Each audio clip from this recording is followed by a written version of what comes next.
তোমরা অ্যাটেন্ড করছো সবাই? জি স্যার। আচ্ছা, ঠিক আছে, আমরা স্টার্ট করি তাহলে। Today we shall discuss about drugs used in treatment of cancer, anti-cancer drugs. তোমাদের ক্যান্সার সম্পর্কে তো আইডিয়া আছে, প্যাথোলজিতে নিওপ্লাজম পড়ানো হয়েছে তো, তাই না? পড়ানো হয়েছে তো নিওপ্লাজম। আচ্ছা, তো নিওপ্লাজম বিনাইন অ্যান্ড ম্যালিগন্যান্ট, তাই না? এই ম্যালিগন্যান্ট নিওপ্লাজমকে ক্যান্সার বলা হয়। ক্যান্সার মানে হলো নিউ গ্রোথ, আনকন্ট্রোল গ্রোথ। যখন সেলের গ্রোথ আনকন্ট্রোল হয়ে যায় এবং যে স্টিমুলাস দিয়ে এটা স্টার্ট হয়, সেই স্টিমুলাস রিমুভ করার পরও এই গ্রোথ চলতেই থাকে আনকন্ট্রোল, এবং তাদের সেল ক্যারেক্টারিস্টিক চেঞ্জ হয়ে যায়। নর্মাল সেলের সাথে তাদের সিমিলারিটি লস হতে থাকে। আবার তাদের টেন্ডেন্সি হলো ইনভেট করতে থাকে সারাউন্ডিং, ইভেন ডিস্টেন্ট সাইডে স্প্রেড করে যায়, দ্যাট ইজ মেটাস্টাসিস হয়ে যায়। এগুলো হচ্ছে ক্যান্সার সেলের ক্যারেক্টারিস্টিক্স। এই জন্য ক্যান্সারের ট্রিটমেন্টে যেগুলো অ্যান্টি ক্যান্সার ড্রাগ আর কি ডাইরেক্ট, তো এরা কিন্তু মূলত অ্যান্টি প্রলিফারেটিভ।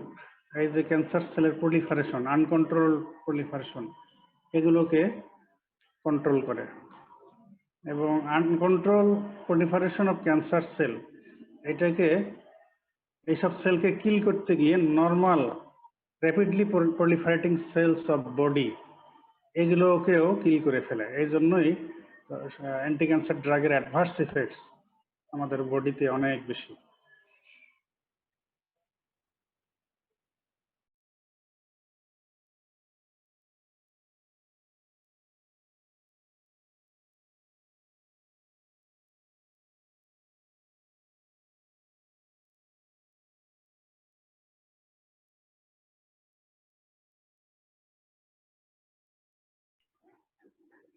স্যার আপনার মিউট হয়ে গেছে।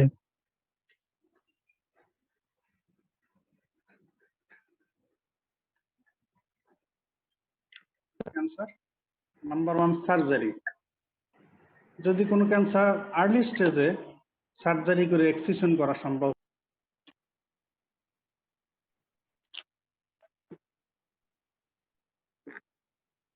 স্যারের আজীবন মিউট হয়ে যায়। কি লাগছে?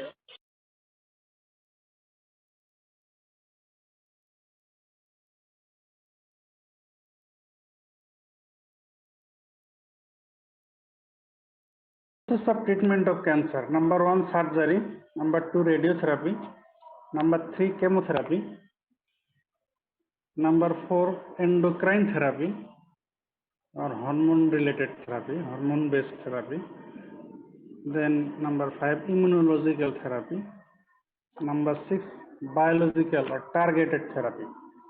These are the process of treatment of cancer: surgery, radiotherapy, chemotherapy, endocrine therapy or hormone based therapy, immunological therapy, and biological or targeted therapy. তো সার্জারি বললাম যে আর্লি স্টেজে ক্যান্সার ডায়াগনোসিস করতে পারলে অনেক ক্ষেত্রে সার্জারি ইজ কিউরেটিভ। রেডিওথেরাপি, অনেক ক্ষেত্রে সার্জারি অ্যাক্সেসেবল না। আবার কেমোথেরাপি দিয়েও ডিজিজের বাল্ক কমানো যায় না, তো তখন রেডিওথেরাপি দিলে ক্যান্সার সেলের মাস, এটাকে রিডাকশন করা যায়, সাইজ কমানো যায় বা ডিস্ট্রয় করা যায়। Radiotherapy another important approach of therapy. এরপরে anti cancer chemotherapy, specific cytotoxic drugs. এগুলো অবশ্য there are different types of anti-cancer drugs. এগুলো এক একটা বিভিন্ন মোডে কাজ করে, এটা আমরা একটু বলবো। এরপরে এন্ডোক্রাইন থেরাপি আর হরমোন বেসড থেরাপি, অনেক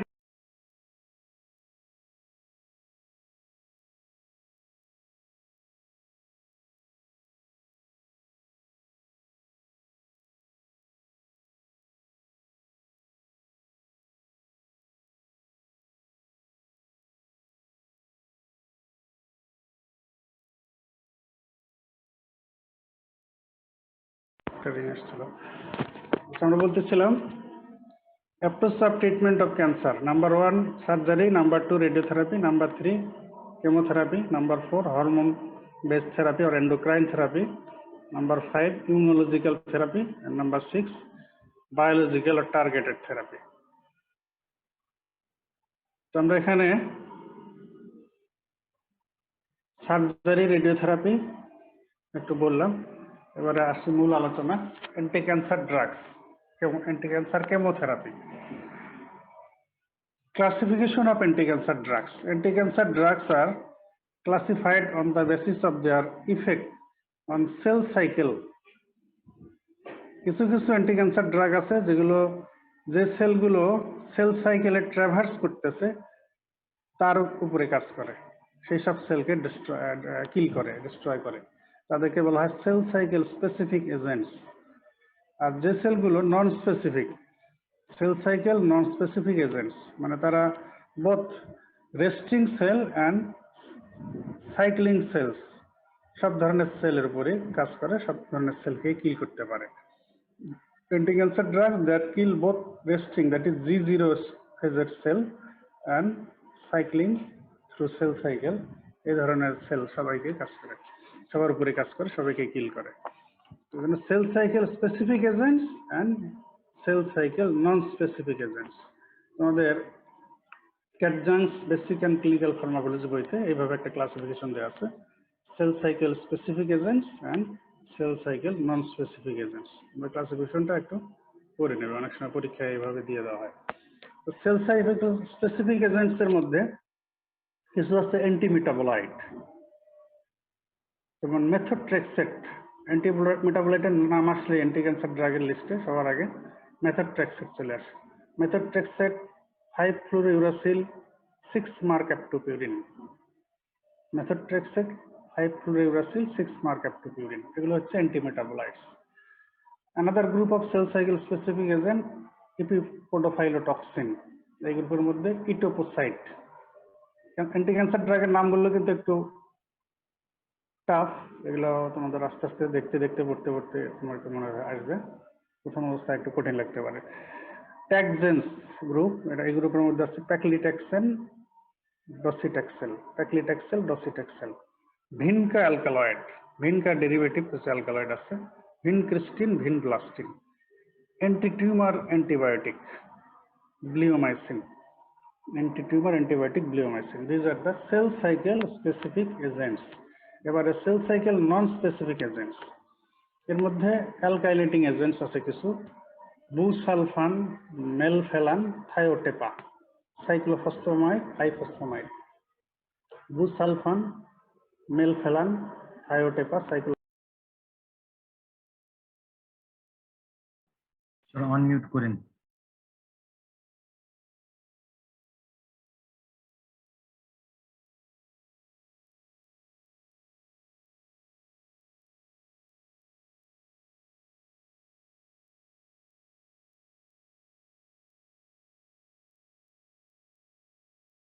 Platinum analogs. Camptothecin, another group. Irinotecan, topotecan, irinotecan, topotecan. এই গ্রুপেও কিছু অ্যান্টিটিউমার অ্যান্টিবায়োটিক্স আছে, ড্যাকটিনোমাইসিন আর মাইটোমাইসিন। ড্যাকটিনোমাইসিনকে অ্যাক্টিনোমাইসিন ডিও বলা হয়, ড্যাকটিনোমাইসিন আর অ্যাক্টিনোমাইসিন ডি। মাইটোমাইসিন আর এটাকে মাইটোমাইসিন সি। তাহলে এই হলো সেল সাইকেল স্পেসিফিক এজেন্ট আর non cell cycle non specific agent, এইভাবে ক্লাসিফিকেশন এবং এদের আন্ডারে কি কি গ্রুপের ড্রাগ আছে এগুলো বলা হলো। Mechanism of action of anti cancer drugs. আমরা এক কথাই বলেছি যে মোস্ট অ্যান্টি ক্যান্সার ড্রাগস আর মূলত অ্যান্টি প্রলিফারেটিভ, তারা ক্যান্সার সেলের যে আনকন্ট্রোল গ্রোথ অ্যান্ড প্রলিফারেশন এটাকে ইনহিবিট করে আর এটাকে অ্যারেস্ট করে কাজ করে, এভাবে ক্যান্সার সেলের লাইসিস করে, ডিস্ট্রয় করে।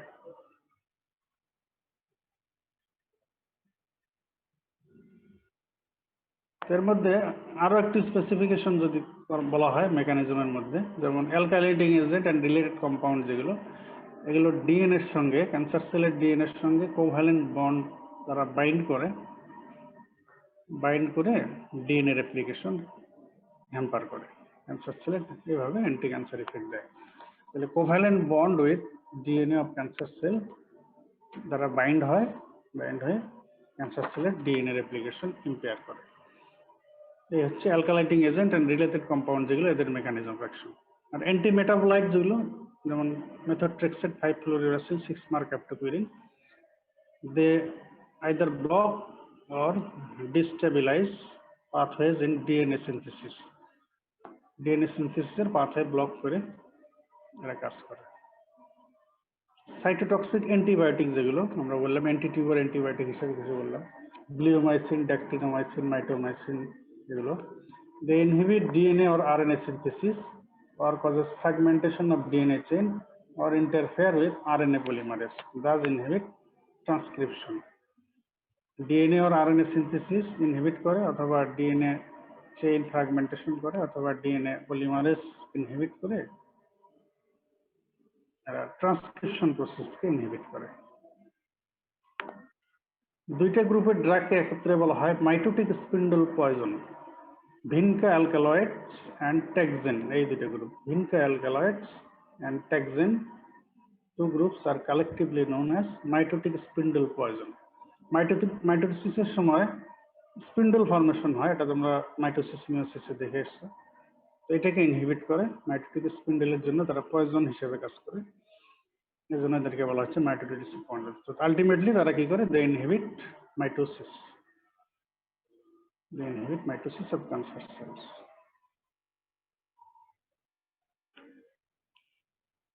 Another approach আমরা বলছিলাম যে endocrine therapy for cancer. Many cancer are hormone dependent, hormone sensitive, যেমন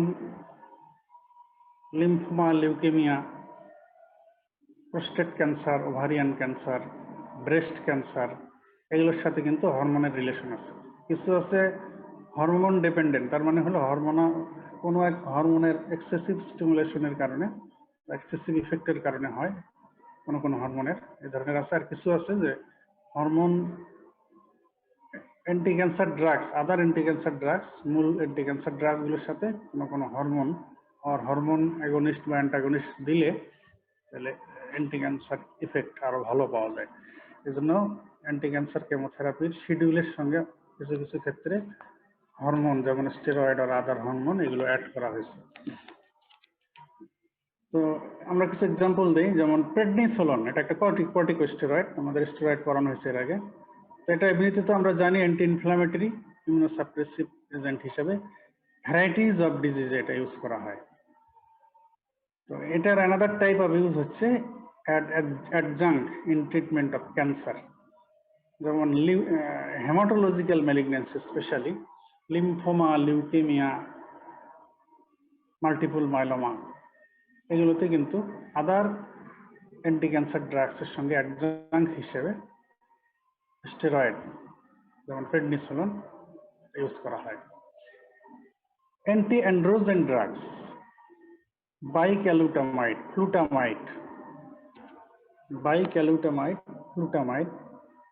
এরা হচ্ছে অ্যান্টি অ্যান্ড্রোজেন, তার মানে হলো হরমোন ডিপেন্ডেন্ট ড্রাগ, তার মানে মেল সেক্স হরমোন অ্যান্ড্রোজেনের অ্যান্টাগনিস্ট, অ্যান্টি অ্যান্ড্রোজেন। তো অ্যান্ড্রোজেন ডিপেন্ডেন্ট একটা ক্যান্সার হচ্ছে প্রোস্টেট ক্যান্সার।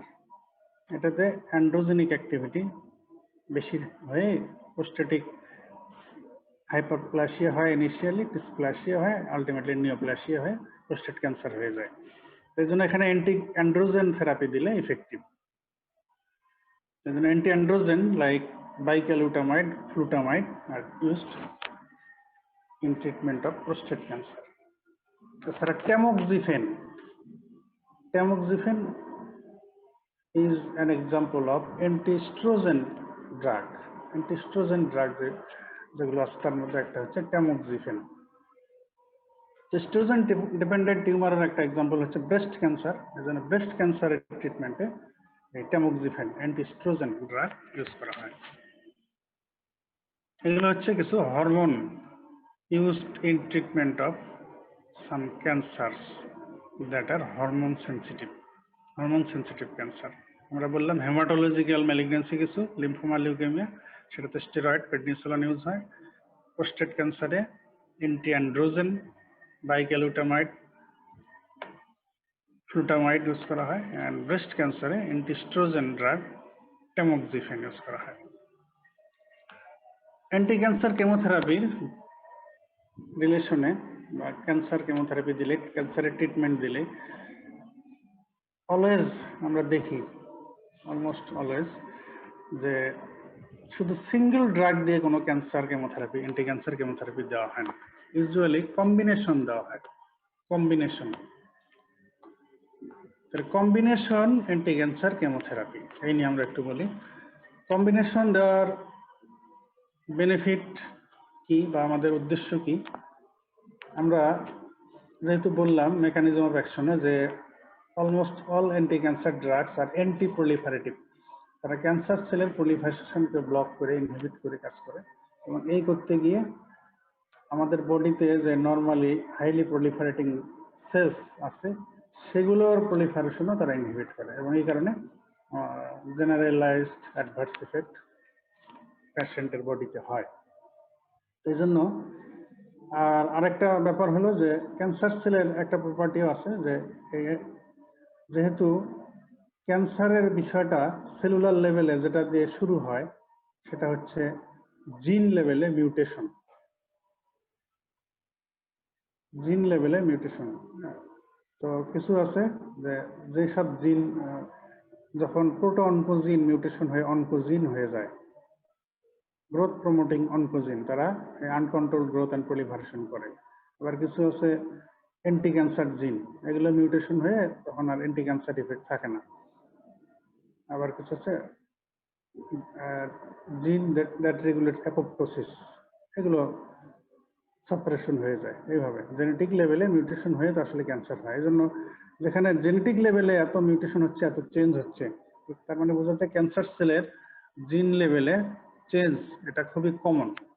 এই জন্য অ্যান্টি ক্যান্সার কেমোথেরাপি যদি সিঙ্গলি দেওয়া হয় তাহলে এটার খুবই চান্স আছে যে ক্যান্সার সেলের জিন লেভেলে মিউটেশন হয়ে তারা রেজিস্ট্যান্স ডেভেলপ করবে, রেজিস্ট্যান্স হয়ে যায়। এই জন্য সিঙ্গেল ড্রাগ দিলে রেজিস্ট্যান্স হওয়ার খুবই চান্স, এই জন্য কম্বিনেশন দেওয়া হয়। তাহলে কম্বিনেশনের বেনিফিট গুলো হলো, একটা হলো যে ডিফারেন্ট গ্রুপের অ্যান্টি ক্যান্সার ড্রাগ যদি ইন কম্বিনেশন দেওয়া হয় তাহলে এক একটা এক এক মোডে কাজ করবে।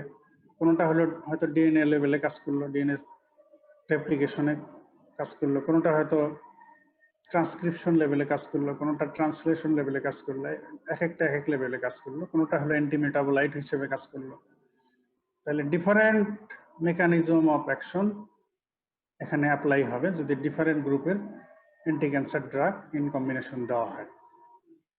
তাহলে অ্যান্টি ক্যান্সার ইফেক্টটা অনেক বেশি হবে, পাওয়ারফুল অ্যান্টি ক্যান্সার ইফেক্ট পাওয়া যাবে কম্বিনেশন দিলে, যেহেতু different drug different mode of action, different mechanism of অ্যাকশনে কাজ করবে। এটা একটা বেনিফিট। আরেকটা বেনিফিট হলো যে ডিফারেন্ট ড্রাগ ইন কম্বিনেশন দেওয়ার কারণে আমাদের কোনো সিঙ্গেল ড্রাগ অনেক হাই ডোজে দেওয়ার দরকার পড়বে না। তাহলে কম্বিনেশন দিয়ে আমরা ড্রাগগুলোর ডোজ কমাইতে পারি, এটা হলো একটা বেনিফিট। এই ডোজ কমানোর কারণে আবার আরেকটা বেনিফিট এসে যাবে, সেটা হলো যে সিঙ্গেল ড্রাগ যদি হাই ডোজে দেওয়া হতো তাহলে তার অ্যাডভার্স ইফেক্ট অনেক বেশি হতো। তো ইন্ডিভিজুয়ালি ড্রাগগুলো অল্প ডোজে দিয়ে আমরা তাদেরকে কম্বিনেশন করে দিলাম, তাহলে অ্যাডভার্স ইফেক্টের চান্সও আমরা কমিয়ে দিতে পারছি। And another benefit, important benefit, সেটা হলো যে এই অ্যান্টি ক্যান্সার ড্রাগের প্রতি ক্যান্সার সেলের রেজিস্ট্যান্স ডেভেলপ করার চান্স এটা আমরা কমিয়ে দিতে পারছি। At a time multiple drug use করে আমরা ক্যান্সার সেলকে ইফেক্টিভলি ডিস্ট্রয় করে দিয়ে রেজিস্ট্যান্স ডেভেলপ করার চান্সও কমিয়ে দিতে পারছি। তাহলে এটা অনেক সময় পরীক্ষায় জিজ্ঞেস করা লাগতে পারে বা হতে পারে বা পরীক্ষায় আসতে পারে, what are the advantages of combination of different group of anti cancer drugs. এবার আমরা কম্বিনেশন থেরাপি নিয়ে বললাম, কম্বিনেশন কেমোথেরাপি। কম্বিনেশন কেমোথেরাপির একটু এক্সাম্পল দিই। তোমরা অ্যাক্রোনিম দিয়ে মনে রাখতে পারো, acronym RCHOP, that is R-CHOP. This is combination chemotherapy for non-Hodgkin's lymphoma. R-rituximab, C-cyclophosphamide, A is the hydroxyrubicin or doxorubicin, O তে oncovin or vincristine and P তে prednisolone. এটা হচ্ছে নন হজকিন্স লিম্ফোমার কম্বিনেশন কেমোথেরাপি। আটচক rituximab, cyclophosphamide, doxorubicin, vincristine and prednisolone. Another combination chemotherapy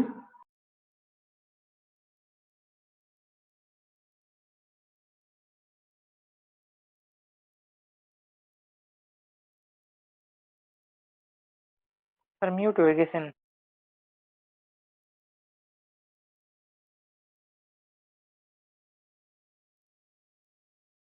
for treatment of breast cancer.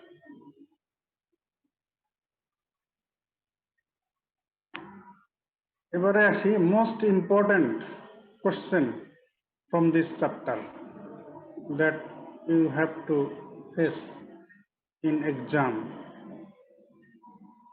in both written and viva. Adverse effects of anti-cancer drugs. Common adverse effects of anti-cancer drugs. এভাবে বলা হয় general adverse effects of anti-cancer drugs. আমরা আগে বলেছি যে most anti-cancer drugs are anti-proliferative. তারা মূলত rapidly proliferating cells, সেটা ক্যান্সার সেলই হোক বা বডির নর্মাল সেলই হোক, এর proliferation-কে ব্লক করে, ইনহিবিট করে, অ্যারেস্ট করে কাজ করে। এই কারণে একদিকে যেমন অ্যান্টি ক্যান্সার ইফেক্ট হবে, ক্যান্সার সেল ডিস্ট্রয় হবে, ট্রিটমেন্ট হবে, আমাদের টার্গেট যেটা সেটা ফুলফিল হবে, আর বডির র্যাপিডলি প্রলিফারেটিং সেল যেসব অর্গানে আছে, যেসব টিস্যুতে আছে, ওইখানে আবার এর সিরিয়াস অ্যাডভার্স ইফেক্ট হতে পারে।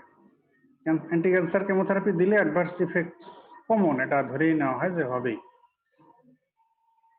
তো প্রথমে আসি GI tract. GI tract mucosal epithelium, এরা তো হাইলি প্রলিফারেটিং, অলওয়েজ কিন্তু এখানে সেল টার্ন ওভার হচ্ছে। তো জিআই ট্র্যাক্টে অ্যান্টি ক্যান্সার ড্রাগের অ্যাডভার্স ইফেক্ট হচ্ছে nausea, vomiting, oral mucositis or oral ulcer, esophageal mucositis or esophageal ulcer, bowel mucositis or bowel ulcer, এই কারণে ডায়রিয়া হতে পারে।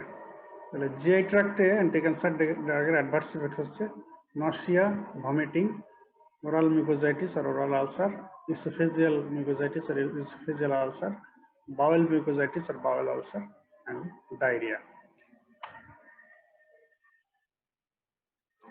Another important adverse effect is on bone marrow.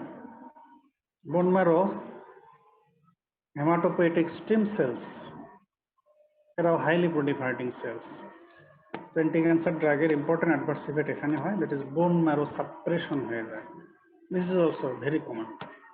Bone marrow suppression. So bone marrow suppression হলে যা যা হওয়ার, anaemia, leucopenia, neutropenia, thrombocytopenia হতে পারে। ইমিউনোসাপ্রেশন,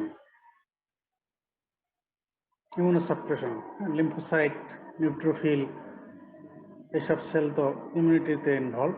তো যেহেতু বোন ম্যারো সাপ্রেশন হয়ে যায়, এজন্য ইমিউনোসাপ্রেশন হয়ে যেতে পারে। আর ইমিউনোসাপ্রেশন হয়ে গেলে there is increased risk of infection. Infection risk বেড়ে যায়, ইনফেকশন হয়ে যেতে পারে, patient is prone to be infected, and there is impaired wound healing or delayed wound healing. তাহলে বোন ম্যারো সাপ্রেশন হতে পারে, এই কারণে anaemia, neutropenia or agranulocytosis, thrombocytopenia, even সবগুলো একসঙ্গে হয়ে গেলে প্যানসাইটোপেনিয়া, বাইসাইটোপেনিয়া, আর দুটো হলে বাইসাইটোপেনিয়া, অল সিরিজ সাপ্রেসড হয়ে গেলে প্যানসাইটোপেনিয়া। এছাড়া ইমিউনোসাপ্রেশন হতে পারে, এই কারণে increase risk of infection, patient is prone to be infected, and also delayed wound healing or impaired wound healing.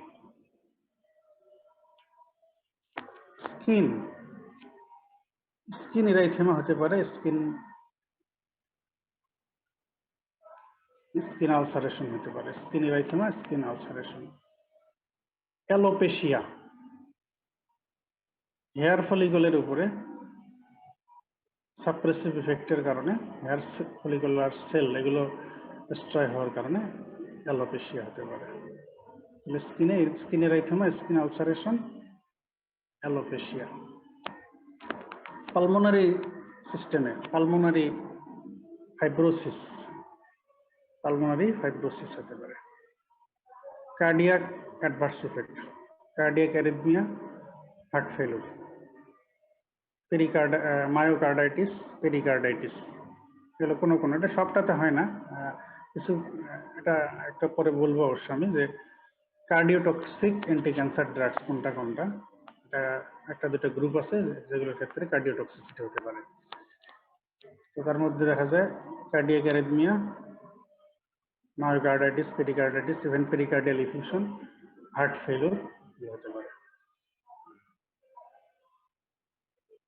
কোনো অ্যান্টি ক্যান্সার ড্রাগ হেপাটোটক্সিসিটি করতে পারে, কোনো অ্যান্টি ক্যান্সার ড্রাগ নেফ্রোটক্সিসিটি আর রেনাল টক্সিসিটি করতে পারে, রেনাল সিস্টেমে অ্যাডভার্স ইফেক্ট হতে পারে। একটু স্পেসিফিকেশন পরে বলবো, এখন বলে যাই। তো রেনাল সিস্টেমে আর ইউরিনারি সিস্টেমে যে অ্যাডভার্স ইফেক্টগুলো হতে পারে অ্যান্টি ক্যান্সার ড্রাগসের কারণে, haemorrhagic cystitis, urate nephropathy. Urate nephropathy নিয়ে একটু বলি। ইউরেট নেপ্রোপ্যাথি মানে হলো অ্যান্টি ক্যান্সার ড্রাগের কারণে যখন ক্যান্সার সেল লাইসিস হইতে থাকে, ডিস্ট্রয় হতে থাকে, এক্সেসিভ সেল লাইসিসের কারণে এক্সেসিভ সেলের যে নিউক্লিক অ্যাসিড কম্পোনেন্ট এগুলো যখন বের হয়ে আসে, এগুলো পরে যখন ব্রেকডাউন হয়ে যায়, পিউরিন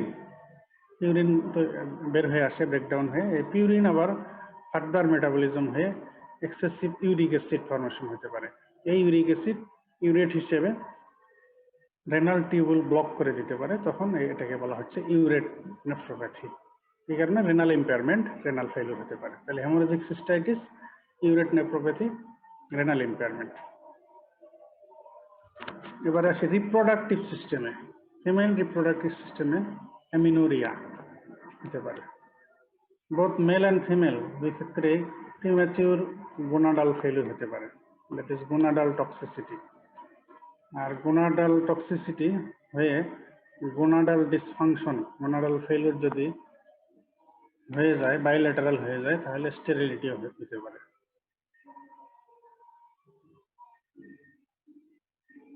নার্ভাস সিস্টেমে sensory neuropathy, motor neuropathy, nerve ডেফনেস। Sensory neuropathy, motor neuropathy, nerve ডেফনেস হতে পারে। Anti-cancer, almost all anti-cancer drugs are teratogenic. So another serious adverse consequence of anti-cancer chemotherapy is teratogenicity.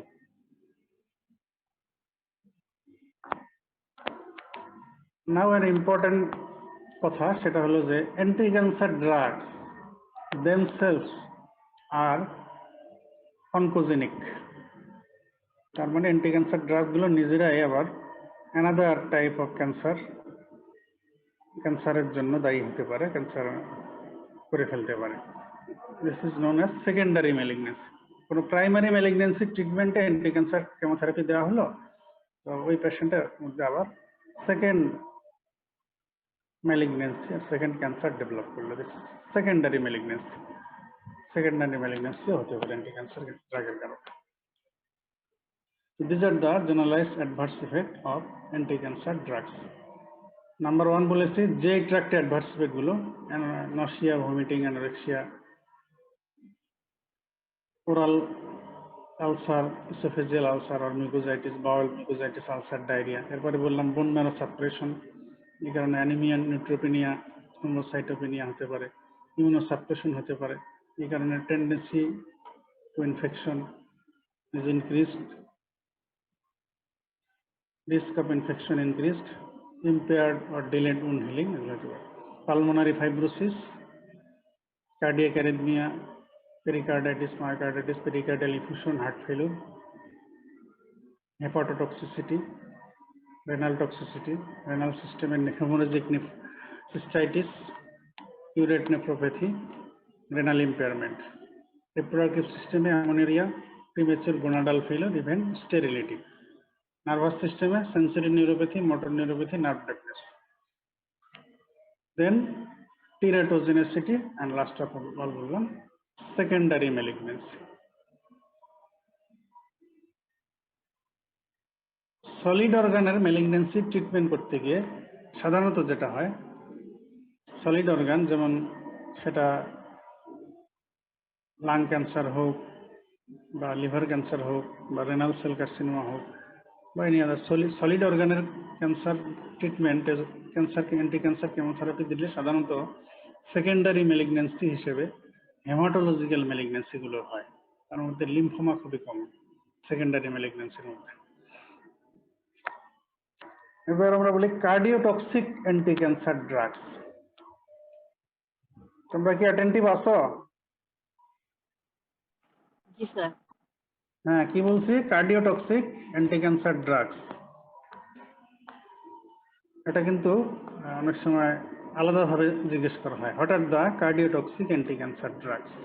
কারো কারো কাছে এই কোশ্চেনটা চুজেবল, চুজ করে অনেকে। What are the cardiotoxic anti cancer drugs, এর মধ্যে দুইটা গ্রুপ। একটা হলো অ্যানথ্রাসাইক্লিন ডেরিভেটিভস, এর মধ্যে যা যা আছে সব অ্যানথ্রাসাইক্লিন ডেরিভেটিভস। অ্যানাদার ড্রাগ ইজ ট্রাস্টুজুম্যাব, এটা একটা মনোক্লোনাল অ্যান্টিবডি, ট্রাস্টুজুম্যাব। অ্যানথ্রাসাইক্লিন ডেরিভেটিভস আমরা একটু আগে দেখিয়েছি, বলেছি অ্যানথ্রাসাইক্লিন ডেরিভেটিভস হচ্ছে ডক্সরুবিসিন, ডনোরুবিসিন, ইপিরুবিসিন, ইডারুবিসিন। রুবিসিন দিয়ে যে নামগুলো, এগুলো সব হচ্ছে অ্যানথ্রাসাইক্লিন ডেরিভেটিভস। অ্যানথ্রাসাইক্লিন ডেরিভেটিভস ডক্সরুবিসিন, ডনোরুবিসিন, ইপিরুবিসিন, ইডারুবিসিন। এই অ্যানথ্রাসাইক্লিন ডেরিভেটিভস এরা সব কার্ডিওটক্সিক।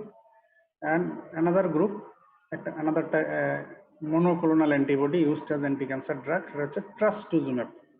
ট্রাস্টুজুম্যাব এটা অ্যান্টি ক্যান্সার ড্রাগস। এবার কিন্তু আমরা কিছু স্পেসিফিক অ্যাডভার্স ইফেক্ট বলতেছি। এতক্ষণ তো ইন জেনারেল বললাম, বডি বিভিন্ন সিস্টেমে কি কি হতে পারে বললাম। এবারে কিছু ড্রাগের সাথে স্পেসিফাই করে কিছু বলা হচ্ছে। যেমন একটা বললাম cardiotoxic anti cancer drug. Example, anthracycline derivatives, doxorubicin, daunorubicin, epirubicin, idarubicin. And another group, trastuzumab, a monoclonal antibody. এবারে anti-cancer drug causing pulmonary toxicity or pulmonary fibrosis. Anti-cancer drugs causing pulmonary toxicity or pulmonary fibrosis. এই adverse effect হতে পারে by bleomycin, busulfan, methotrexate. Bleomycin, busulfan, methotrexate. তো busulfan দিয়ে pulmonary toxicity হলে এই লাংসকে বলা হয় বুসালফান লাং, এই নামে ডাকা হয়। একটা নাম আছে আর কি কোনো কোনো বইতে, এটা অনেক সময় যদি কেউ জিজ্ঞেস করে বলতে পারে হোয়াট ইজ বুসালফান লাং। তাহলে পালমোনারি টক্সিসিটি আর pulmonary fibrosis caused by busulfan যদি হয়ে যায় তখন বলা হয় busulfan lung. Bleomycin, busulfan, methotrexate এদের দ্বারা পালমোনারি টক্সিসিটি, পালমোনারি ফাইব্রোসিস হতে পারে। Anti cancer drugs causing hepatotoxicity. Anti cancer drug causing hepatotoxicity এর ইম্পর্টেন্ট এক্সাম্পল হচ্ছে মেথোট্রেক্সেট। এই জন্য কাউকে মেথোট্রেক্সেট দিলে কিন্তু তার রুটিনলি লিভার ফাংশন টেস্ট করতে হয়। অলমোস্ট অ্যান্টি ক্যান্সার কেমোথেরাপি দেওয়ার আগে এগুলো রুটিনলি করতে হয়। সেটা একটু পরে বলবো কি কি মনিটর করতে হয় অ্যান্টি ক্যান্সার কেমোথেরাপি দিলে। তাহলে মেথোট্রেক্সেট দিয়ে হেপাটোটক্সিসিটি হতে পারে। Anti cancer drugs causing nephrotoxicity, এটা ভেরি ভেরি ইম্পর্টেন্ট। এই গ্রুপের ড্রাগ কিন্তু অনেক ক্যান্সারে অনেক সময় ইউজ হয়।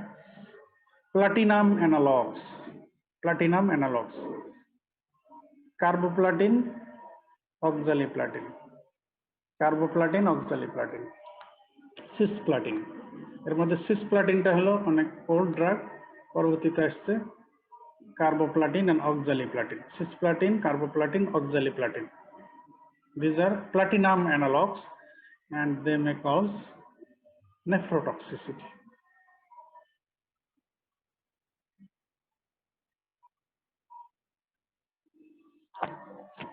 নেফ্রোটক্সিসিটি করতে পারে প্লাটিনাম অ্যানালগ গুলো।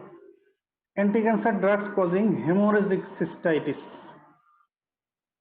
Anti-cancer drugs causing hemorrhagic cystitis. For example, cyclophosphamide and ifosfamide. Cyclophosphamide and ifosfamide. আসলে এটার সাইক্লোফসফামাইড অ্যাডমিনিস্ট্রেশন করার পরে বডিতে গেলে এটা ভেঙে দুই ভাগ হয়ে যায়, একটা হয় ফসফরামাইড আর একটা হয় অ্যাক্রোলিন। এই দুটো কম্পোনেন্টে ব্রেকডাউন হয়ে যায়। সাইক্লোফসফামাইড এন্ড আইফসফামাইড দিয়ে হেমোরেজিক সিস্টাইটিস হয়। কিভাবে হেমোরেজিক সিস্টাইটিস হয় এটা যদি আমরা বলি, তো cyclophosphamide after administration within body is broken down into phosphoramide and acrolein. এই ফসফরামাইড দিয়ে এর ফার্মাকোডাইনামিক অ্যাকশন যেটা সেটা হয়, তার মানে তার অ্যান্টি ক্যান্সার ইফেক্ট এটা হয় ফসফরামাইড দিয়ে। আর অ্যাক্রোলিন কম্পোনেন্ট যেটা, এটা এই গ্লোমেরুলার ফিল্ট্রেশন বা রেনাল টিউবুলে চলে যায়, ফিল্ট্রেশন হয়ে হোক বা এক্সক্রেশন হয়ে হোক, রেনাল টিউবুলে চলে গিয়ে এরপরে এখান থেকে এটা ইউরিনের সাথে ইউরিনারি ব্লাডারের গ্লুমেনে চলে যায়, সেখানে গিয়ে এই ব্লাডার ওয়ালে সিস্টাইটিস করে অ্যাক্রোলিন। তাহলে ফসফরামাইড পরে হচ্ছে অ্যান্টি ক্যান্সার ইফেক্ট, আর অ্যাক্রোলিনের কারণে হয় হেমোরেজিক সিস্টাইটিস। ব্লাডার ওয়াল ইনফ্লামেশন করে এখানে হেমোরেজও হয়, এজন্য হেমোরেজিক সিস্টাইটিস বলে।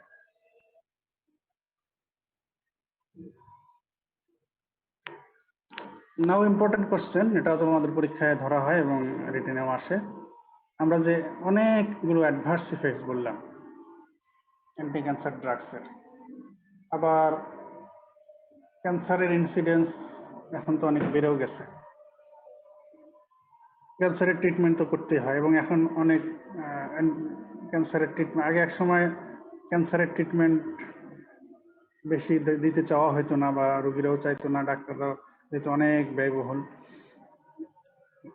আর অত বেশি অ্যাডভান্স ছিল না অ্যান্টি ক্যান্সার কেমোথেরাপি শিডিউল বা এগুলো। কিন্তু এখন কিন্তু অনেক অ্যাডভান্স হয়ে গেছে অ্যান্টি ক্যান্সার থেরাপি, এখন কিন্তু অ্যান্টি ক্যান্সার ড্রাগস অনেক ইউজ হয়। তো কাজে যেহেতু ইউজ হলে আবার অ্যাডভার্স ইফেক্টস হবে, তো কাজেই আমাদেরকে এটা জানতে হবে যে how to manage the adverse effects of anti cancer drugs. তো অ্যান্টি ক্যান্সার ড্রাগ দিলেই সবার আগে যে অ্যাডভার্স ইফেক্টটা দেখা দেয়, এই ড্রাগ দেওয়ার পরপরই খুব শর্ট টাইমের মধ্যেই তার যেই ড্রাগ অ্যাডভার্স ইফেক্টগুলো দেখা দেয়, specially nausea and vomiting, anorexia, এই অ্যাডভার্স ইফেক্ট খুব ইমিডিয়েটলি দেখা দেয়। এই জন্য কিন্তু অ্যান্টি ক্যান্সার কেমোথেরাপি দেওয়ার আগেই এই মেজার নেওয়া হয়। তো অ্যান্টি ক্যান্সার কেমোথেরাপি ইনডিউসড যে নসিয়া অ্যান্ড ভমিটিং, এই ক্ষেত্রে সবচেয়ে বেশি ইফেক্টিভ অ্যান্টিমিটিক হিসেবে যেটা দেখা গেছে, একটা হলো ডেক্সামিথাসন। যদিও এটা স্টেরয়েড, কিন্তু এটা কিন্তু অ্যান্টিমিটিক ড্রাগ হিসেবেও ইউজ হয়, স্পেশালি এই anti cancer chemotherapy induced nausea and vomiting এর ক্ষেত্রে। Dexamethasone and 5-HT antagonist, five hydroxytryptamine antagonist, that is সেট্রনগুলো, অন্ডানসেট্রন, প্যালোনোসেট্রন, গ্রেনিসেট্রন। তোমাদের এটা অ্যান্টিবায়োটিক ড্রাগ পড়ানো হয়েছে টার্ম ওয়ান রিলেশনে। 5-HT3 antagonist, অন্ডানসেট্রন, গ্রেনিসেট্রন, প্যালোনোসেট্রন। আচ্ছা, তোমাদের আমি একটা কথা অবশ্য বলছিলাম, তোমাদের মনে আছে কিনা, এত অ্যান্টিবায়োটিক ড্রাগস থাকতে কেন 5-HT3 অ্যান্টাগনিস্টকে প্রেফার করা হয় anti cancer chemotherapy induce nausea and vomiting manage করার জন্য? বলো দেখি, মনে আছে? শুনছো তোমরা?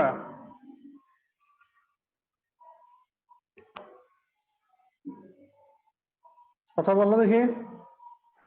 জি স্যার, শোনা যাচ্ছে। বলো। তোমাদের অ্যান্টিএমেটিক ড্রাগ বলার সময় এটা আমি একটু বলেছিলাম যে এই গ্রুপের ড্রাগটা anti cancer chemotherapy induced nausea and vomiting manage করার জন্য দেওয়া হয়, প্রেফার করা হয়। সেটা হচ্ছে 5-HT3 অ্যান্টাগনিস্ট, অন্ডানসেট্রন, গ্রেনিসেট্রন, প্যালোনোসেট্রন। কেন আদার অ্যান্টিএমেটিক ড্রাগসের উপরে এটাকে কেন প্রেফার করা হয় cancer chemotherapy induced nausea and vomiting manage করার জন্য। মনে আছে?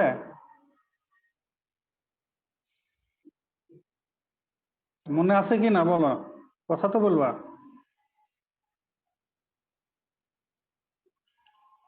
কোনো মনে কথা নাই। মনে নাই? হ্যাঁ মনে নাই বললে তো বুঝি হ্যাঁ মনে নাই তোমাদের। ঠিক আছে, এটার যে এক্সপ্লেনেশনটা বলা হয়েছে সেটা হলো যে অ্যান্টি ক্যান্সার ড্রাগস গুলোর জিআই ট্র্যাক্টে যে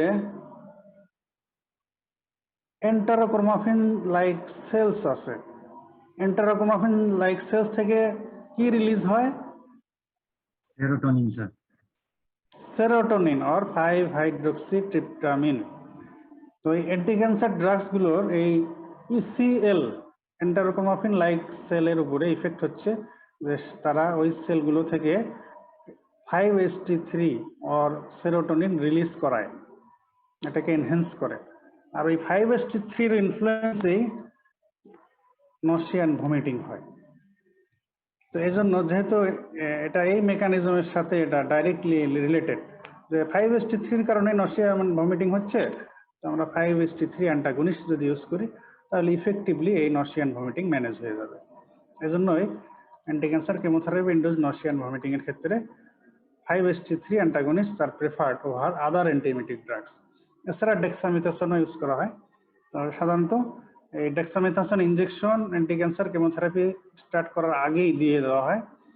তারপর 5-HT3 অ্যান্টাগনিস্ট এটা ইনজেক্টেবল আগে এক ডোজ দেওয়া হয় এবং কয়েকদিন এটা চালানো হয় ওরালি, যাতে তার এটা ম্যানেজ থাকে। Next bone marrow suppression, another adverse effect, important adverse effect. Bone marrow suppression, immunosuppression, এগুলো তো এই কারণে এখন এটার অলমোস্ট রুটিন প্র্যাকটিস হয়ে গেছে। আগে অ্যাভেলেবল কম ছিল, কিন্তু এখন তো এগুলো অ্যাভেলেবল হয়ে গেছে আমাদের দেশে এবং এগুলো কিন্তু ইউজ হয়। সেটা হলো যে বোন ম্যারো সাপ্রেশন যেহেতু হয়ে গেছে, কাজে বোন ম্যারো স্টিমুলেটিং এজেন্ট ইউজ করা হয়। GCF, colon stimulating factor, এটা দিলে all series of haematopoietic stem cell কিন্তু স্টিমুলেটেড হয়ে যায়। Granulocyte colony stimulating factor. এছাড়া ইরাইথ্রোপোয়েটিন দিলে আরবিসি সিরিজ স্টিমুলেট হবে। থ্রোম্বোপোয়েটিন, এটা দিলে platelet series megakaryocyte series stimulate হবে। এইসব বোন ম্যারো স্টিমুলেটিং এজেন্ট আর growth factor, granulocyte colony stimulating factor, erythropoietin, এগুলো ইউজ করা হয় বোন ম্যারো সাপ্রেশন এটাকে ট্যাকল দেওয়ার জন্য বা এটাকে প্রিভেন্ট করার জন্য বা ম্যানেজ করার জন্য।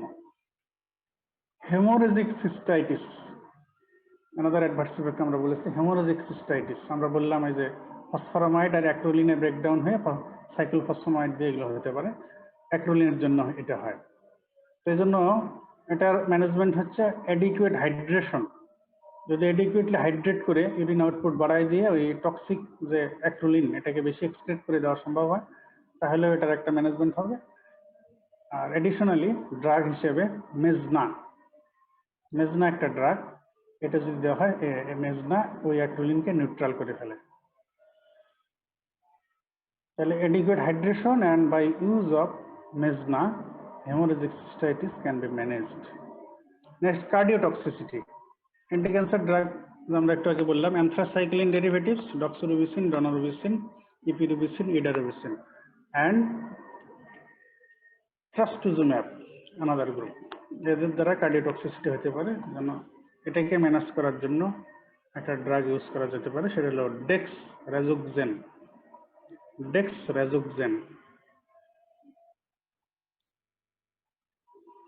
ইউরেট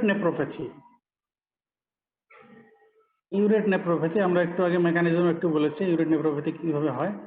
অ্যান্টি ক্যান্সার ড্রাগের কারণে ক্যান্সার সেল ডিস্ট্রাকশন হয়ে সেলের ভেতরের ম্যাটেরিয়ালগুলো বের হয়ে আসলো, নিউক্লিক অ্যাসিড, ডিএনএ, আরএনএ এগুলো ব্রেকডাউন হলো, পিউরিনগুলো বের হলো, পিউরিন ব্রেকডাউন হয়ে ইউরিক অ্যাসিড ফর্মেশন হয়। এক্সেসিভ ইউরিক অ্যাসিড ইউরেট হিসেবে রেনাল টিউবুলে অ্যাকুমুলেট করে ব্লক করে দিতে পারে। This is urate নেপ্রোপ্যাথি। সেই জন্য এটার ম্যানেজমেন্ট হচ্ছে এটার ক্ষেত্রে অ্যাডিকুয়েট হাইড্রেশন করলে এগুলো ইউরিনারি এক্সপ্রেশন হয়ে যাবে বেশি। ইউরিনারি অ্যালকালাইনাইজেশন,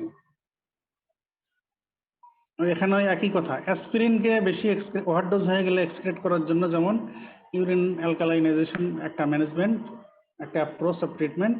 তো ইউরিক অ্যাসিড, এটাও তো অ্যাসিড, অ্যাসপিরিনও অ্যাসিডিক এজেন্ট, এটাও অ্যাসিডিক এজেন্ট। তো এটাকেও এক্সক্রিট করতে গেলে ইউরিনারি অ্যালকালাইনাইজেশন করতে হবে। তো ইউরিনারি অ্যালকালাইনাইজেশন করলে এটা যেহেতু ইউরিক অ্যাসিড, এটা আয়োনাইজেশন হবে, আয়োনাইজেশন হয়ে গেলে আর অ্যাবজর্পশন হবে না, এক্সক্রিশন হয়ে যাবে। তাহলে এইভাবে ইউরেট এক্সক্রিশন হয়ে যেতে পারে, এটা একটা management. Another approach of management of urate nephropathy is allopurinol. যদি ইউরিক অ্যাসিড ফরমেশনই কমায় দেওয়া হয়, অ্যালোপিউরিনল হচ্ছে জ্যানথিন অক্সিডেজ ইনহিবিটর। তোমরা নিশ্চয়ই পড়ে এসছো মেটাবলিজম অফ নিউক্লিক অ্যাসিড। এখানে পিউরিন থেকে ইউরিক অ্যাসিড হইতে যে এনজাইম লাগে এটা হচ্ছে জ্যানথিন অক্সিডেজ। তাহলে অ্যালোপিউরিনল ইউজ করলে জ্যানথিন অক্সিডেজ এনজাইম ইনহিবিট হয়ে যাবে, ইউরিক অ্যাসিড ফরমেশন কমে যাবে। These are the approaches of management of urate nephropathy: adequate hydration, urinary alkalinization, and use of allopurinol, a xanthine oxidase inhibitor.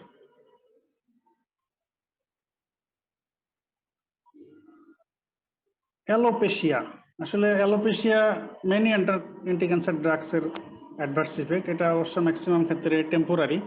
দেখা যায় যে chemotherapy course শেষ হয়ে গেলে পরে আবার আস্তে আস্তে পেশেন্ট এটা ফিরে পায়। তো এটা যদিও অ্যাডিকুয়েট, এটার আলাদাভাবে ট্রিটমেন্ট এমন কিছু নাই, তবে অনেক সময় কেউ সাজেস্ট করে যে এটার মেকানিজমটা এরকম হতে পারে যে অ্যান্টি ক্যান্সার ড্রাগগুলো ওই স্কাল্পে হেয়ার ফলিকল পর্যন্ত পৌঁছে যাওয়ার কারণে ওখানে টক্সিক ইফেক্ট হয়ে অ্যালোপেশিয়া হয়। তো এই জন্য যদি স্কাল্পে অ্যান্টি ক্যান্সার ড্রাগ আমরা পৌঁছানো কমাই দিতে পারি, এটার একটা মানে অ্যাপ্রোচ আর কি, ফিজিক্যাল অ্যাপ্রোচ সেটা, বা মেকানিক্যাল অ্যাপ্রোচ যাই বলি, সেটা হলো কুলিং অফ স্কাল্প। স্কাল্পকে যদি কুল করা হয় তাহলে ওখানে ভ্যাসোকনস্ট্রিকশন হয়ে ওখানে ব্লাড সাপ্লাই কম যাবে এবং ব্লাডের সাথে সার্কুলেশনে যে অ্যান্টি ক্যান্সার ড্রাগস ওখানে কম পৌঁছবে, তাহলে হয়তো বা কিছুটা এই টক্সিক এফেক্ট কম হতে পারে। এটা একটা কথা অনেক সময় বলে। নেক্সট, রিপ্রোডাক্টিভ সিস্টেমে যে অ্যাডভার্স ইফেক্ট হতে পারে, male sterility and female sterility. হয়ে গেলে তো আর কিছু করার থাকবে না, তো সেই জন্য যা করার আগে থেকে যদি কিছু করার থাকে সেটা করতে হবে, এবং এখন কিন্তু এগুলো করা হয়। তো কারো যদি ফ্যামিলি ইনকমপ্লিট থাকে, তার চাইল্ড, তার বেবির প্রয়োজন আছে, তো যদি মেল স্টেরিলিটি হওয়ার, মেল পেশেন্টের যদি অ্যান্টি ক্যান্সার কেমোথেরাপি দরকার হয় দেয়ার তার ক্যান্সারের কারণে, তাহলে যেটা করা যেতে পারে, স্পার্ম পিওরলি স্টোর করা যেতে পারে, পিওর স্টোরেজ অফ স্পার্ম নিয়ে স্পার্ম ব্যাংকে রেখে দেওয়া যেতে পারে। এগুলো কিন্তু এখন হয় ফার্টিলিটি সেন্টারে, এগুলো কিন্তু অনেক সিস্টেম এখন ডেভেলপ করছে। তাহলে পিওর স্টোরেজ অফ স্পার্ম, আগে স্পার্ম স্টোর করে রাখা যেতে পারে, যেহেতু যা ধরেই নেওয়া হয় যে অ্যান্টি ক্যান্সার কেমোথেরাপি দিলে স্টেরাইডি ডেভেলপ করতেই পারে, মেলের ক্ষেত্রে এই করণীয় আছে। আর ফিমেল স্টেরিলিটি হতে পারে, ফিমেল পেশেন্টকে যদি অ্যান্টি ক্যান্সার থেরাপি দেওয়া হয় সেক্ষেত্রে যেটা করা যেতে পারে, ওসাইট আর ওভারিয়ান টিস্যু, এটাকেও পিওরলি ক্রায়োপ্রিজার্ভেশন করা যেতে পারে, পিওর ক্রায়োপ্রিজার্ভেশন অফ ওসাইট আর ovarian tissue, pure cryopreservation of oocyte আর ওভারিয়ান টিস্যু। তো আমরা বলেছি যে ইমিউনোসাপ্রেশন হয়ে পেশেন্টের টেন্ডেন্সি টু বি ইনফেক্টেড, এটা চান্স বেড়ে যায়, প্রন টু ইনফেকশন হয়ে যায়। সেই জন্য ব্রড স্পেকট্রাম অ্যান্টিবায়োটিক আগে থেকে প্রোফাইল্যাকটিক্যালি ইউজ করা যেতে পারে। আর যদি ইনফেকশন হয়ে যায়, সাধারণত ইমিউনোসাপ্রেশন হয়ে গেলে তাদের ভাইরাল ইনফেকশন, ফাঙ্গাল ইনফেকশন, এগুলো খুবই common, even some bacterial infection, gram negative bacterial infection, এগুলো হতে পারে। তো হয়ে গেলে সেই অনুযায়ী যদি ভাইরাল ইনফেকশন হয় অ্যান্টিভাইরাল ড্রাগ, যদি ফাঙ্গাল ইনফেকশন হয় অ্যান্টিফাঙ্গাল ড্রাগ, বা যদি ব্যাকটেরিয়াল ইনফেকশন হয় তাহলে অ্যান্টিব্যাকটেরিয়াল ড্রাগস আর অ্যান্টিবায়োটিক ইউজ করা যেতে পারে। So these are about anti-cancer drugs in short. তো এই ক্লাসে আর একটু শর্ট টপিকস আমি বলে শেষ করি, কারণ এটার জন্য আলাদা ক্লাস নেওয়ার সুযোগ নেই।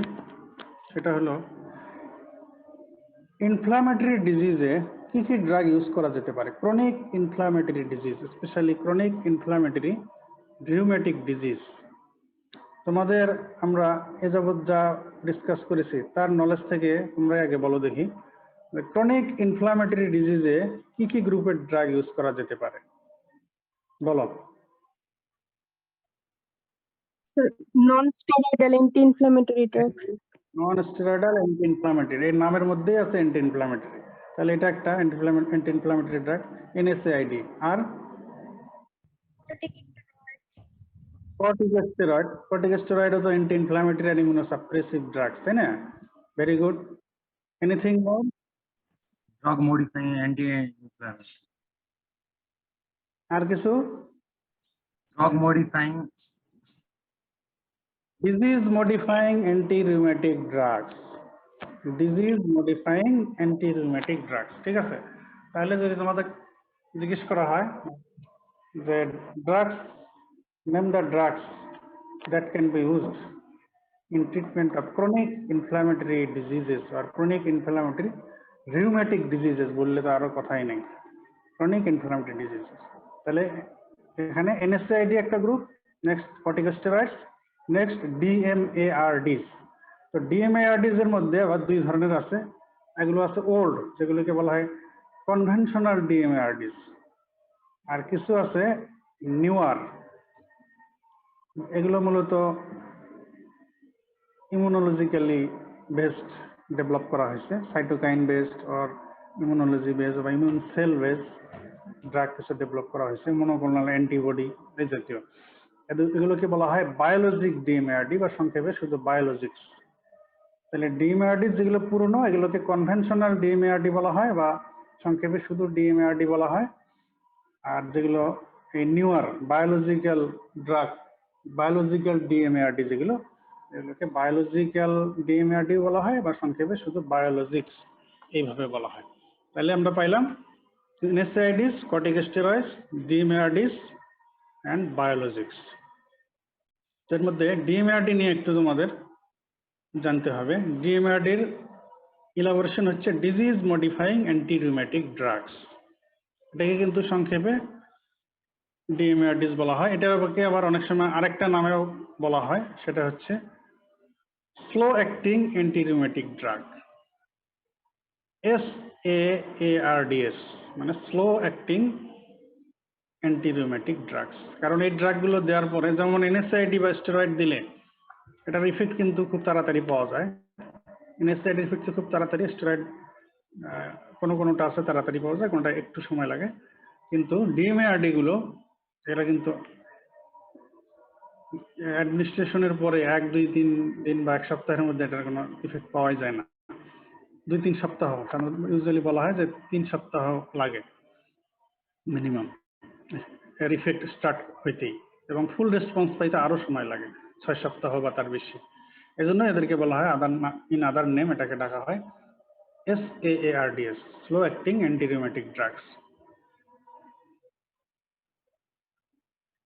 তো এই ড্রাগগুলো, ডিজিজ মডিফাইং অ্যান্টি রিউমেটিক ড্রাগগুলো যদিও স্লো অ্যাক্টিং, কিন্তু এদের অ্যাকশনটা আবার লং লাস্টিং, এবং তারা ডিজিজ প্রোগ্রেশন এটাকে কিন্তু অ্যারেস্ট করতে পারে। এই যে ক্রনিক ইনফ্লামেটরি রিউমেটিক ডিজিজ যেগুলো, যেমন rheumatoid arthritis, SLE, juvenile idiopathic arthritis, এই যে ডিজিজগুলো, এগুলো কিন্তু প্রোগ্রেসিভ ডিজিজ, মানে যত দিন যাবে এই ডিজিজ আরো অ্যাডভান্স হতে থাকবে, বডির বিভিন্ন টিস্যুজ অ্যান্ড অর্গানস এগুলো ডিস্ট্রাকশন করতে থাকে।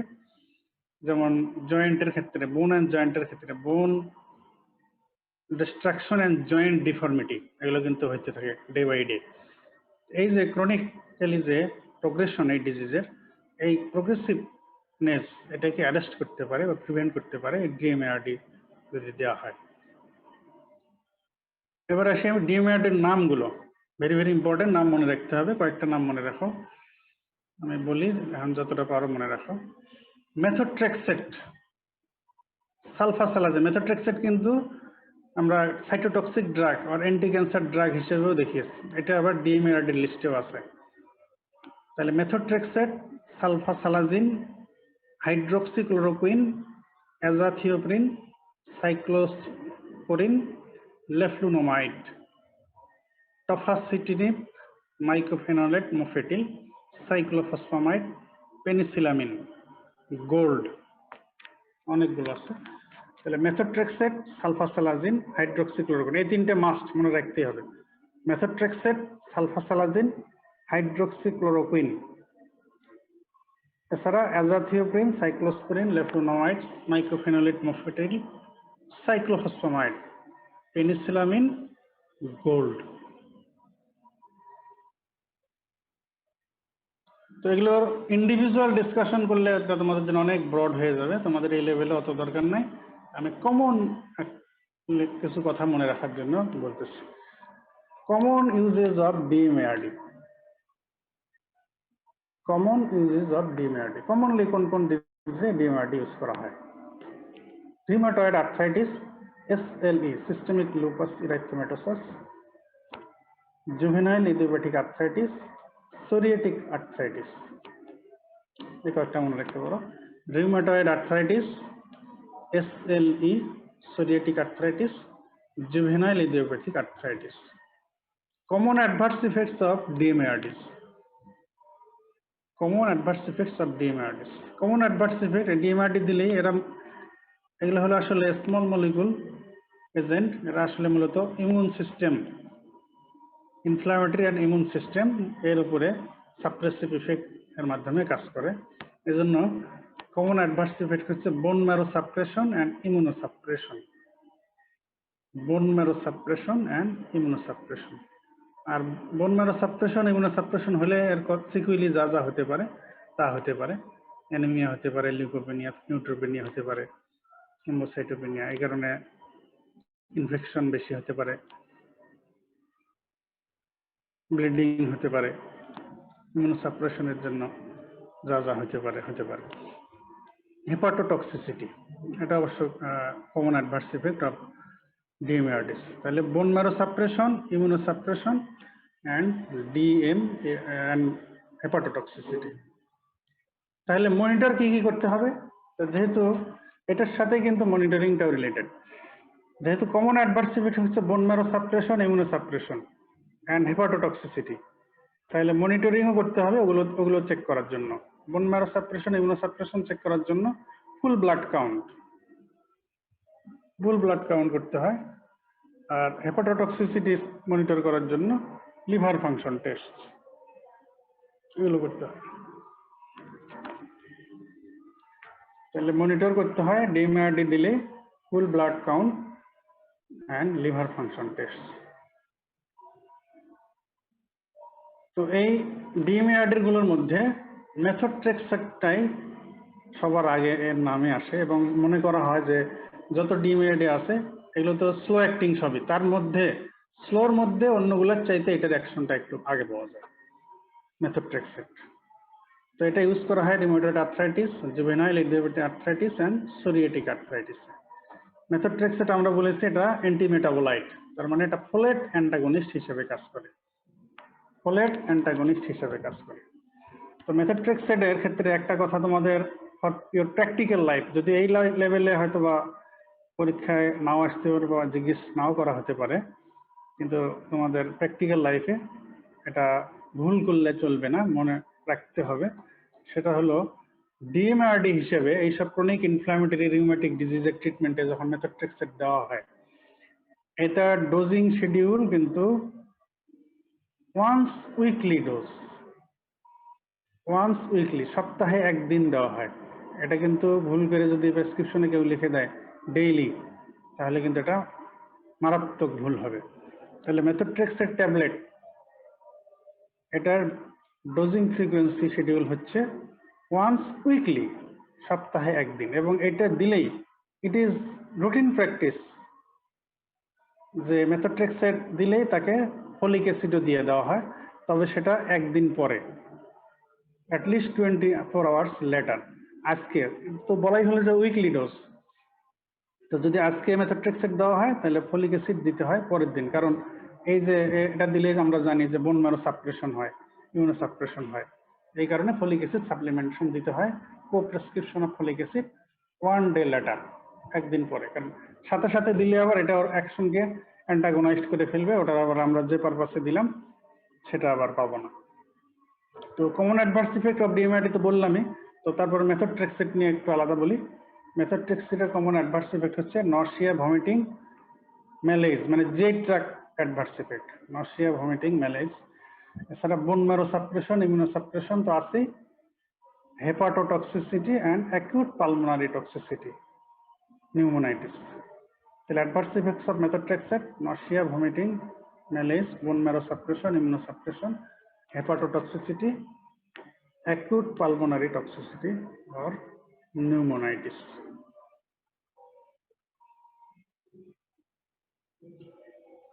তাহলে ডিএমআরডির কনভেনশনাল যেগুলো এগুলো নিয়ে বলা হলো। এবারে যে বায়োলজিক যে বলতেছিলাম এটা নিয়ে বেশি বলবো না, এগুলো এখানে মূলত different type of monoclonal antibody, যেগুলো ইনফ্লিক্সিম্যাব, অ্যাডালিমুম্যাব,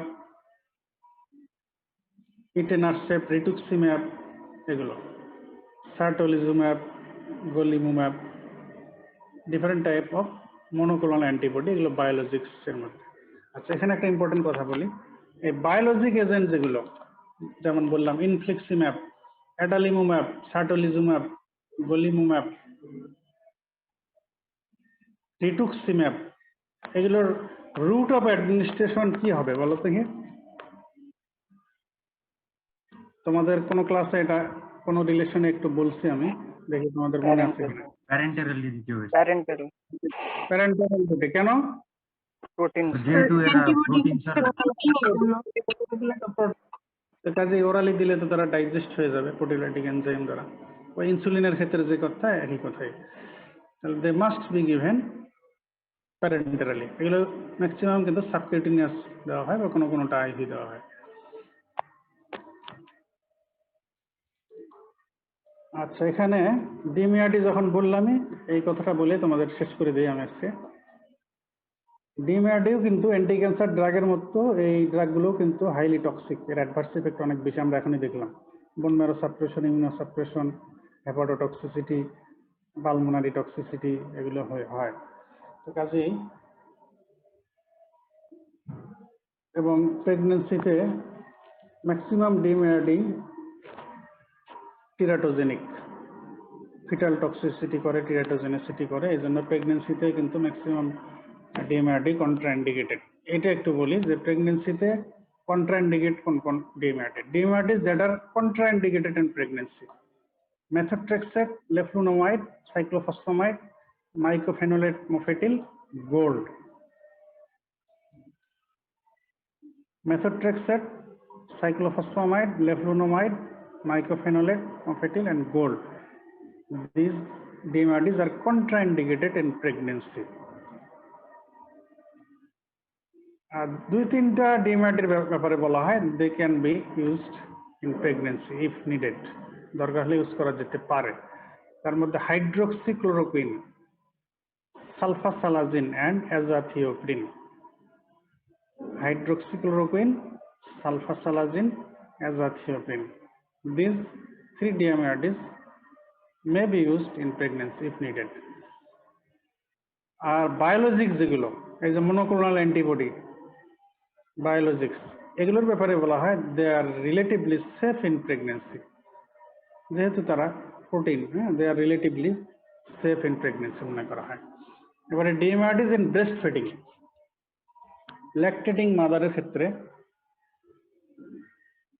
যেসব ডিএমআরডি কন্ট্রাইন্ডিকেটেড, মানে ল্যাকটেটিং মাদার ব্রেস্ট মিল্ক দিয়ে যেসব ডিএমআরডি ইনসিগনিফিক্যান্ট অ্যামাউন্ট এক্সক্রেট হয় আর সিক্রেট হয়, এই কারণে বেবির জন্য টক্সিক হতে পারে, তো সেই ডিএমআরডি গুলোই ব্রেস্ট ফিডিং এ ল্যাকটেটিং মাদারে কন্ট্রাইন্ডিকেটেড।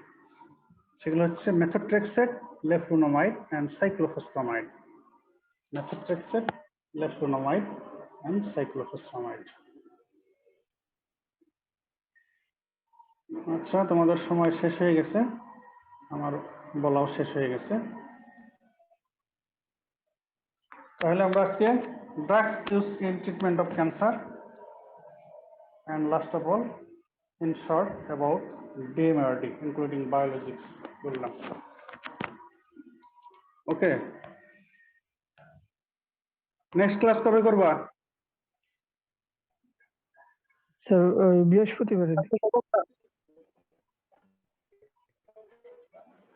বলো, তোমাদের ওই বাকি 2 ডিপার্টমেন্টের ক্লাস কি নেওয়া হচ্ছে?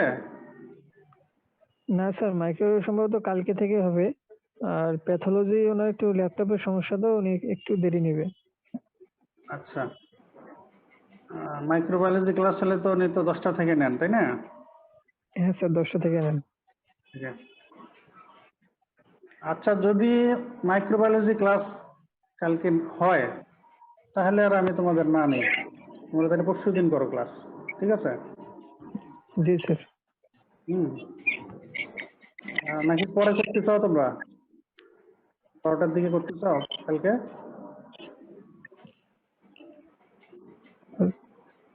কালকে আসলে স্যার মানে দেখি স্যার, যদি এবার টিউটোরিয়াল হয়। কি করতে বলো, তোমরা যা বলো তাই হবে কালকের ক্লাসটা। স্যার পরের দিনই করি একবারে। পরশুদিন নেন। ঠিক আছে, তাহলে আর তো কালকে আমার শিডিউলও নাই, তাহলে বৃহস্পতিবার অবশ্যই ক্লাস করবা। হ্যাঁ, আচ্ছা, বৃহস্পতিবার ক্লাসটা ম্যাডাম নেবেন। হ্যাঁ, ম্যাডামের সঙ্গে আমার কথা হয়েছে, তোমরা কালকে ওনার সঙ্গে যোগাযোগ করে বা আজকে করলেও করো, সেটা মানে আগে আগে আর কি, যথেষ্ট টাইম আগে উনি কখন নিতে চান, কয়টায় নিতে চান, ওটা তার সুবিধা মতো বা তোমাদের সুবিধা মতো আলোচনা সাপেক্ষে যখন করার করে নেবা, ঠিক আছে? জি স্যার, বললাম। তাহলে হ্যাঁ, কালকে বাদ দিয়ে দিলাম, কিন্তু পরশুদিন মাস্ট ক্লাস করতে হবে, ঠিক আছে? এবং সেটা তো শিডিউলেরই ক্লাস, শুধু টাইমটা ম্যাডাম যদি সুবিধা মতো 10টার জায়গায় পরে নিতে চান, তোমাদের যদি সমস্যা না থাকে তাহলে তোমরা সেইভাবে যাই হোক সেটা কথা বলে সেটা শিডিউল নিয়ে নিও। আর পরে আচ্ছা, স্যার। সামনের সপ্তাহ থেকে তাহলে ওই নতুন শিডিউলের টাইম মোতাবেকই ক্লাস চলতে থাকে, ঠিক আছে? তাহলে তোমাদের জি স্যার, সুবিধা হবে। নতুনটা আসুক। হ্যাঁ, 10টা, রবিবার 10টা, মঙ্গলবার 10টা, বৃহস্পতিবার 10টা, এই তো আমাদের টাইম, তাই তো? জি স্যার, এই 3টা। ওকে, ঠিক আছে। আর এর মধ্যে আমরা পেয়ে গেলে, আলাদা লিঙ্ক পেয়ে গেলে তখন তো আবার ওই যে টিউটোরিয়ালও শুরু হয়ে যাবে, ওটা আমরা দেখতেছি, ওটা খবর নিচ্ছি কি অবস্থা। ওকে, থ্যাংক ইউ ভেরি মাচ। ওয়ালাইকুম স্যার।